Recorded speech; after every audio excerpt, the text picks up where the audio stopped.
Alright, so for this demonstration, we will tackle the shortcut keys that I use para mas maging efficient tayo when it comes to like modeling. Okay? So first of all, okay, when we use kasi the tools, but usually we press here. Okay? Let's say we want to use the insert edge loop. Okay? Pupunta pa tayo ng mesh tools just to use this mga tools na to na available here or in edit mesh. Like for example, the bridge, the extrude, the merge, etc. Okay? And also, we also use the modeling toolkit here on the right side when it comes to like we want to use the extrude, etc. The bridge. Okay? So meron tayong much faster way. Okay? Especially if you practice this every day na ito lagi yung way nyo using the tools, it will make you much more efficient. Okay? So let's say you want to add a insert edge loop tool here or any of these tools na you want. Okay, you just have to press on your keyboard, hold shift, okay? While holding shift, hold right click on your mouse and then this one will appear. Okay? So make sure now you are on a object mode. Make sure that you are not in edge selection or in face mode, etc. Okay? Just make sure lang na this will only appear if you are in a object mode. Okay? So hold shift, right click. Okay, let's say we want to add edge loop tool, for example this one. Okay? So we can now add this or use this tool. Okay. Next is we let's say we want to add or we want to extrude, diba? So let's say we just have to select the face, like say this one, shift right click, okay, and then we can extrude this one, either bevel, okay, reduce face, remesh. So every available tools that you need, like in the edit mesh or mesh tools, it will appear here. Okay, so let's say I want to delete this one. Okay. So let's say this edge, you want to bridge this. Okay. So instead of like pressing this on the right side, diba? Or using this one on the mesh tools or the edit mesh, finding the bridge, diba? So medyo matagal. So you just have to again press, hold shift, right click, and then just have to select both of this one and then bridge this one, diba? Again, let me undo lang. Again, select the both edges and then shift right click and then find the tool that you need. Let's say the bridge or on this case, pwede natin select yung every edges and then we can just fill hole, diba? So every tools na you need is available here on this type of shortcut key. Okay, so again, to use that shortcut key, you just have to press hold shift, right click on your mouse and keyboard. Okay, and then just drag your mouse or your cursor dun sa need mong tool. Okay? So every ano yan, every component na ginagamit nyo is different yung lumalabas. Let's say you are using the edge tool. So when you press shift right click, iba rin yung lumalabas dito. 'Di ba? Instead of nandito yung insert edge loop tool, napunta na siya dito sa baba. Okay? So again, iba-iba sila. For example, nasa object mode ka, nandito si insert edge loop tool. And then iba rin yung mga tools na ginagamit dito. Kasi ito yung mga available to use when it comes to like object mode. Okay? Pero if you are using the edge tool naman, syempre ito naman yung mga available tool when it comes to like using the edge tool. Okay? For example, the bridge, 'di ba? Available lang siya, 'di ba? When it comes to like you are using the edge tool, 'di ba? Yung mga delete edge, okay? So pag nagdi-delete pala kayo ng edge, guys, never use the backspace. For example, this one. Okay? Yun or let's say nag-add ako ng edge loop dito sa gitna. Okay? And then this one, gusto nyong tanggalin to. Okay, gusto mong tanggalin to.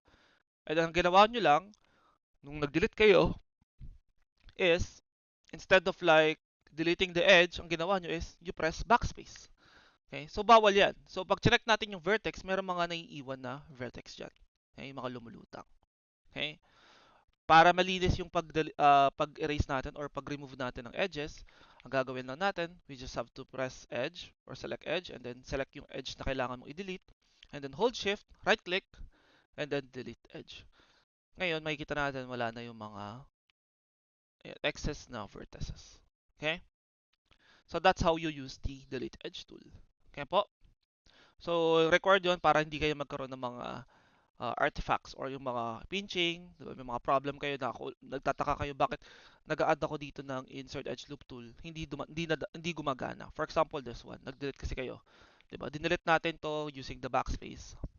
And then may mga naiwan. So ngayon, kapag nag-add kayo ng insert edge loop, hindi na siya gumagana. See?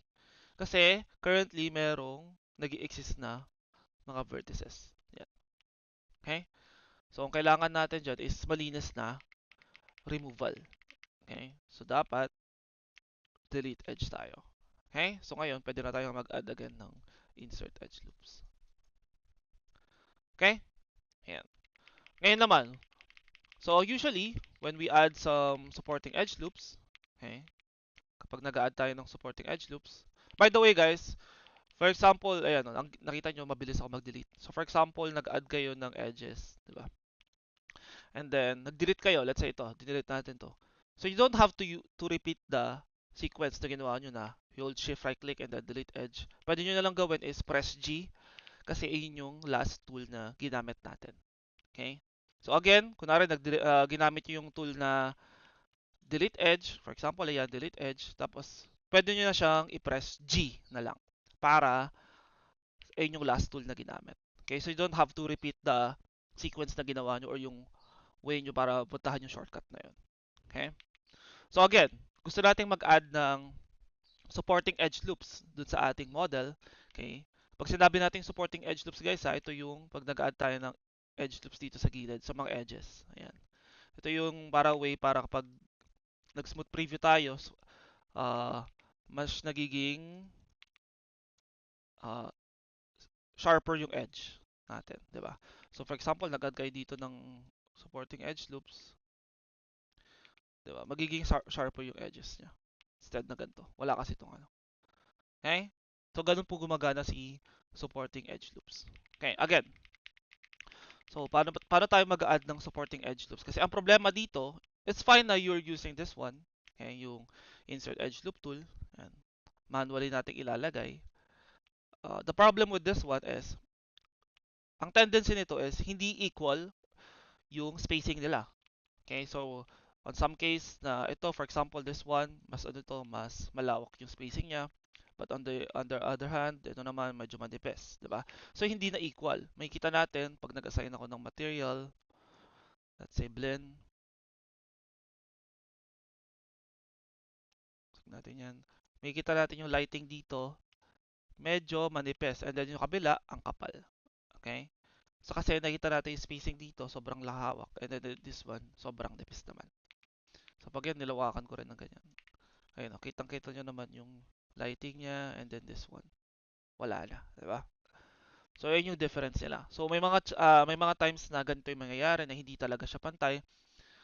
Especially kapag you're working on a industry na, siyempre gusto nila lagi like organize or malinis yung gawa nyo, laging equal, di ba? So, in order for you to do that, we are going to use the uh, insert edge loop tool na meron tayong tinatawag na continuous loop tool or pakita ko sa inyo. While using the edge tool, okay, select tayo ng isang edge, for example this one, nag-select ako.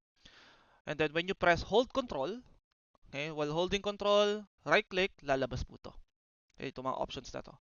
Huwag nyo pong bibitawan yung control and right click ha. Huwag nyo bibitawan yung holding, while holding yan ha, kasi pag binitawan nyo yan, ayan, mawawala siya. Again, hold control, right click, huwag nyo bibitawan. And then we're going to use the edge ring utilities. And then, to edge ring and split. So, ang gagawin niya is, hahatiin niya sa gitna yung, yung polygon mo or yung model mo into half. Okay? So, for example, this one, gusto mo ulit hatiin to. Again, I'm going to press G kasi yun yung last tool na ginamit ko. Ayan.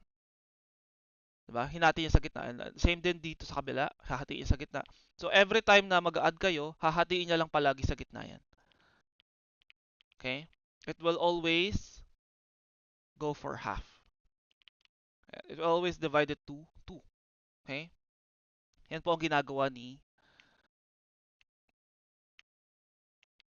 edge ring utilities and to edge ring and split. Okay? So, balik tayo. Delete ko lang to. Pinundo lang this one. Again, balik tayo dun sa task na we want to equalize yung spacing nila. So, while selecting this one, okay, while selecting the edge ring or the loop, edge loop natin, okay, I'm going to press shift right click again para ma-access naman natin si bevel. Okay? So, pag shift right click ko siya, lalabas si bevel. Okay? So, pag binevel mo yan, ang mangyayari is magiging dalawa naman yung edge ring nyo or yung edge loop nyo. And then, pwede nyo nang kontrolin yung spacing yan using the fraction. Or dito siya. Or dito, pwede siyang i-adjust dito.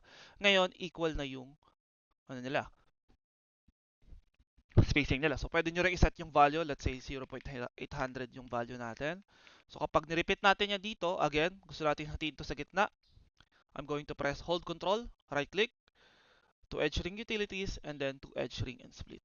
Okay, and then, well, nakaselect na siya currently. I'm going to use naman yung bevel, which is shift right click, ayan, tapos bevel lang. Tapos dito sa ating attribute editor, or dito rin, pwede rin dito, set ko lang siya sa 0.800 kasi yun yung nakaset kanina. So pare-parehas na sila ngayon ng value. Okay, so dito naman, again, hatiin ko sa gitna, control right click to edge ring utilities, and then to edge ring and split. And then while selecting this one, yung loop, shift right click, bevel, and then set natin yung value to 0.800. Ngayon, pare-parehas na sila ng spacing. Diba? So pag pinrest ko si 3, in-access natin si smooth preview, makikita na natin yung model natin. Ayan, equal na sila. Like makikita nyo yung highlights, very equal na sila to each other. Okay? Diba? So again guys, lahat po ng tools na need nyo na ma-access while in the mesh, edit mesh, or mesh tools, lahat yan na-access using shift right click. Ayun, nandito sila lahat. Again, kapag meron lang na-access through sa edges, like for example, edges nito, shift right click, nandito yung iba. Okay, kapag may mga hindi kayo nakikitang tools dito, for example, yung bridge. Sir, bakit wala yung bridge dito?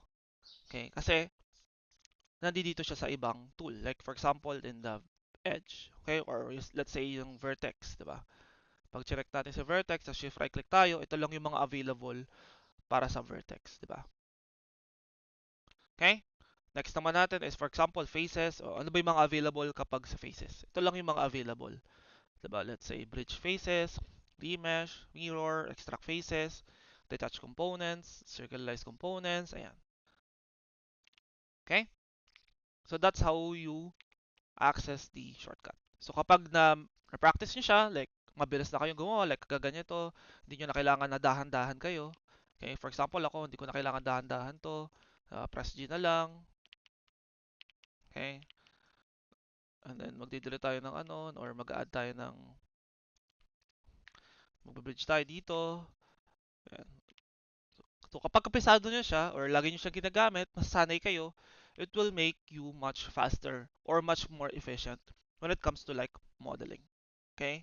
Hindi nyo na lang mapapansin, you don't need to, you don't even need to think about it na. 'Di ba? So, nagiging muscle memory na lang siya when it comes to like modeling or using the tools. Okay? Instead of like reaching pa kayo dito, tapos hahanapin nyo pa siya isa-isa. 'Di ba? So, medyo matagal talaga. Okay? Instead of like using the tools, the shortcut tools na pinapakita ko ngayon. Okay? Yeah. So, if you have any more concern or questions, ayan, you just have to ask me na lang through our Discord para maayos natin. Or if may mga suggestions pa kayo na gusto nyo matutunan, may mga nalilito pa kayo, ask na lang kayo sa Discord. Okay? So, that's all lang guys. Good luck.